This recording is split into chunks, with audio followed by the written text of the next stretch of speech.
1 spoon எண்ணெய் போட்டுட்டேன். கடுகு, உளுத்தம்பருப்பு, பச்சை மிளகாய்,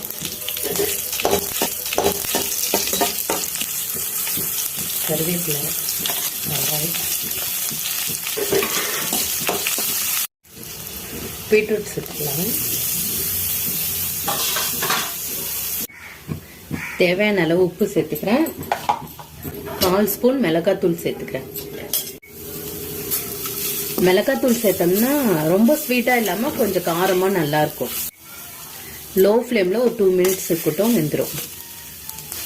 பீட்ரூட் வெந்துருச்சு. கடலைப்பருப்பும் முந்திரியும் ஆட் பண்ணிக்கிறேன். மல்லித்தழை தூவி 1 கப் ரைஸ் ஆட் பண்ணிக்கிறேன். பாருங்க, ஹெல்த்தியான